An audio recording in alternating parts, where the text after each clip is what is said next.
وہ عالم اسلام کا ایک نایاب اور نامور سلطان تھا۔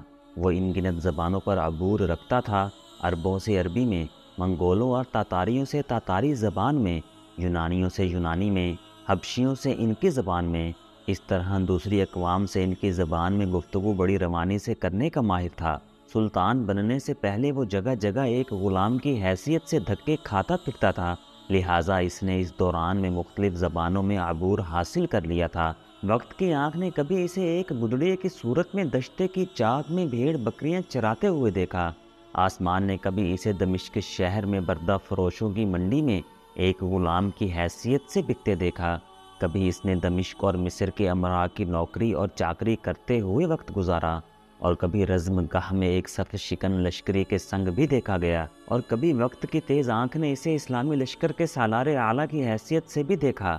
مشہور امریکی مورخ ہیرلیڈیم اس سے متعلق لکھتا ہے، اسے اپنے سوا کسی پر اعتبار نہ تھا، اس لیے وہ بھیس بدل کر خود گشت لگاتا اور اپنے لیے دشمنوں کی خود ہی مخبری کرتا تھا۔ وہ اپنے ہم پیالہ ہم نوالہ ساتھیوں کو چھوڑ کر تنہا نکل جاتا۔ کبھی اسے مصر میں دیکھا جاتا اور کبھی وہ دوسرے دن فلسطین میں نمودار ہوتا۔ 4 دن بعد لوگ اسے عرب کے ریگزاروں میں دیکھتے، اور اس کے چند دن بعد وہ خانہ بدوشوں کسی تیز رفتاری سے کسی دوسری جگہ لوگوں کو دکھائی دیتا۔ جن دنوں وہ عالم اسلام کا سلطان بنا، ان دنوں منگولوں نے مسلمانوں پر حملہ آور ہو کر ان کے بیشتر علاقوں کو تباہ و برباد کر دیا تھا، اور ہلاکو خان مسلمانوں کے علاقوں میں دن دناتا پھرتا تھا۔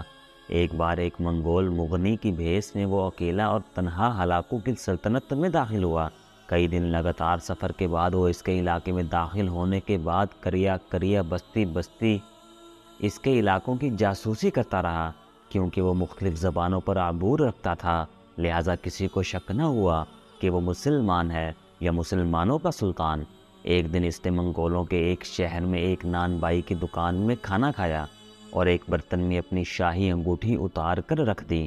اس کے بعد وہ اپنے علاقے میں واپس آ گیا اور ایک قاصد ہلاکو خان کی طرف بھیجا اور اسے کہلایا، میں تمہاری مملکت میں حالات کا معائنہ کرنے کے لیے فلاں فلاں جگہ گیا تھا، فلاں شہر میں فلاں نان بائی کی دکان پر اپنی شاہی انگوٹھی بھول آیا ہوں، مہربانی کر کے وہ انگوٹھی تلاش کر کے مجھے بھجوا دو، کیونکہ وہ انگوٹھی مجھے بے حد عزیز ہے۔ ہلاکو خان مسلمانوں کے سلطان کی اس جرأت اور جسارت پر ششدر رہ گیا، اور وہ اس کی دلیری سے ایسا مرعوب ہوا کہ اس کی انگوٹھی تلاش کر کے اس کی طرف بھجوا دی۔ منگولوں کو جب خبر ہوئی کہ مسلمانوں کا سلطان خود بھیس بدل کر ان کے علاقوں میں داخل ہوا تھا، تو مورخین لکھتے ہیں کہ منگولوں پر سلطان کی ہمت اور شجاعت کی وجہ سے ایک دہشت اور خوف طاری ہو گیا تھا۔ وہ سوچنے لگے تھے کہ جس سلطنت کا حکمران اتنا جرأت اور جرأت مند ہو، اس کے لشکریوں کیا عالم ہوگا، اور ہم اس کا مقابلہ کیسے کریں گے۔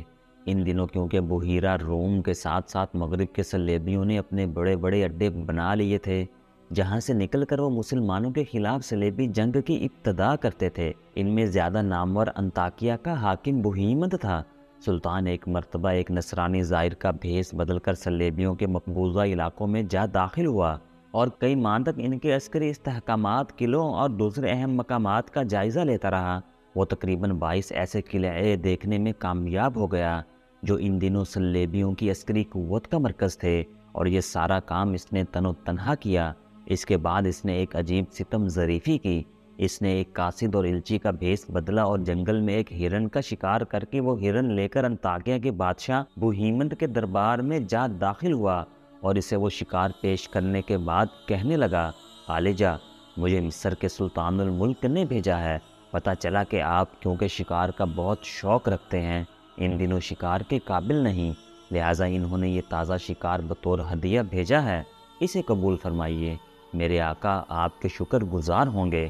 کہتے ہیں جب سلطان یہ گفتگو کرنے اور شکار انطاکیہ کے بادشاہ کے حوالے کرنے کے بعد وہاں سے نکل گیا، تو چند دن بعد انطاکیہ کے بادشاہ پر کسی نے انکشاف کیا کہ جو شخص تمہارے پاس ہرن کا شکار لے کر آیا تھا وہ تو خود مسلمانوں کا سلطان تھا۔ اس انکشاف پر نصرانیوں کے بادشاہ بوہیمند پر خوف اور لرزہ طاری ہو گیا تھا۔ ایسے ناقابل یقین معرکے سر انجام دینے والا مصر کا سلطان رکن الدین بیبرس تھا۔ سلطان بیبرس کا قد طویل تھا، اس کے اعضاء نہایت قوی اور متناسب تھے، انتہائی درجہ کا خوب رو اور خوش وضع تھا۔ چہرے سے رعب اور وقار ٹپکتا تھا، رنگ سرخ اور سفید تھا، بال سرخ اور آنکھیں نیلی تھیں۔ بعض مورخ یہ بھی کہتے ہیں کہ بچپن میں جب وہ غلام تھا تو اس کی آنکھ خراب ہو گئی تھی، تاہم اس نقص نے سلطان کی خوبصورتی، اس کی خوش روئی اور وجاہت پر کوئی اثر نہ ڈالا تھا۔ سلطان بیبرس سن 1223 میں وسط ایشیا میں پیدا ہوا۔ اس کی ولادت سے کئی سال پہلے بلخ، بخارا اور سمرقند وغیرہ کے مسلمان تاجروں کی تبلیغی کوششوں کی بدولت وسط ایشیا میں اسلام پھیل چکا تھا۔ بیبرس ایک مسلمان گھرانے میں پیدا ہوا اور اس کا نام محمود رکھا گیا تھا۔ اس کا باپ خوارزم شاہی سلطنت میں ایک معزز عہدے پر فائز تھا۔ بدقسمتی سے حکمران وقت اس سے کسی بات پر ناراض ہو گیا اور اسے پابند سلاسل کر دیا۔ اس طرح یہ خوشحال خاندان گردش زمانہ کا شکار ہو گیا۔ جب منگولوں نے مسلمانوں کے علاقوں پر حملہ آور ہونا شروع کیا تو انہوں نے جوانوں، بچوں اور عورتوں کو غلام بنا کر فروخت کرنا شروع کر دیا۔ غلامی کے لیے پکڑے جانے والے ان بچوں میں سلطان بیبرس بھی شامل تھا۔ سلطان کو دمشق کی بردہ فروشوں کی منڈی میں لایا گیا۔ پہلی بار جس شخص نے اس کا سودا لگایا، اس کے لیے اس نے 100 درہم پیش کیے، لیکن جب اس نے دیکھا کہ بچے کی نیلی آنکھوں میں سقم ہے، تب اس نے وہ سودا منسوخ کر دیا اور سلطان کو خریدنے سے انکار کر دیا۔ سلطان، جس کا نام بچپن میں محمود تھا، آخر جگہ جگہ دھکے کھاتا پھرا، یہاں تک کہ ایک مصری امیر نے اسے خرید لیا۔ خریدنے والے امیر کا نام علی ابن الورفا تھا۔ یہ علی ابن الورفا ایک دوسرے مصری امیر کا مقروض تھا۔ اس نے اس قرض کے عوض محمود کو اپنے قرض خواہ کے حوالے کر دیا۔ دوسرا امیر جس نے محمود کو خریدا تھا، اس کی بیوی نے اپنے چھوٹے بچے کی دیکھ بھال محمود کے سپرد کر دی۔ بدقسمتی سے ایک دن محمود سے کوئی لغزش ہو گئی۔ اس پر اس کی مالکہ نے اسے مار مار کر ادھموا کر دیا اور بری طرح اسے پیٹا۔ اس موقع پر اس امیر کی بہن بھی وہاں موجود تھی۔ اس کا نام فاطمہ تھا۔ اس نے جب محمود کو پٹتے ہوئے دیکھا تو اس کو اس لاوارث اور غلام بچے پر بڑا رحم آیا۔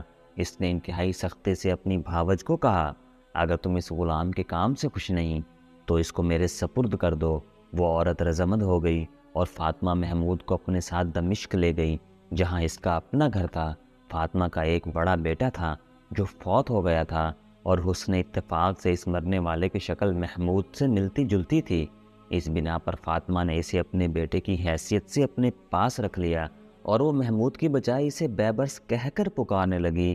یہ فاطمہ بیبرس کے ساتھ مادرانہ شفقت کے ساتھ پیش آتی، اس کا بڑا خیال رکھتی۔ جس طرح اپنے بیٹے کی خدمت کیا کرتی تھی، اسی طرح اس کی بھی خوب خدمت کرتی۔ فاطمہ نام کی اس عورت کا ایک بھائی تھا جو مصر کے سلطان الملک صالح نجم الدین ایوب کے دربار میں ایک معزز عہدے پر فائز تھا۔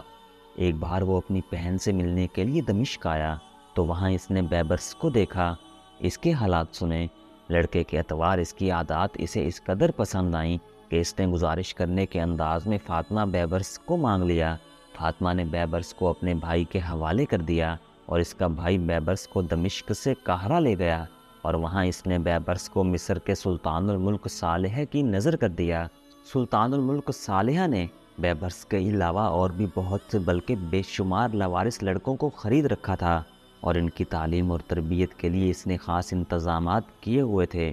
بیبرس نے بھی الملک صالح کی سرپرستی میں کتابی علوم، حربی فنون میں اعلیٰ درجہ کی مہارت حاصل کی۔ اس کے بعد وہ حسب دستور مصری لشکر میں بھرتی ہو گیا۔ اپنی غیر معمولی جسمانی قوت، ذہانت اور وجاہت کی بدولت لشکر کے ایک دستے کا سالار مقرر کر دیا گیا، تاہم اس وقت تک اس نے کوئی خاص شہرت حاصل نہ کی تھی۔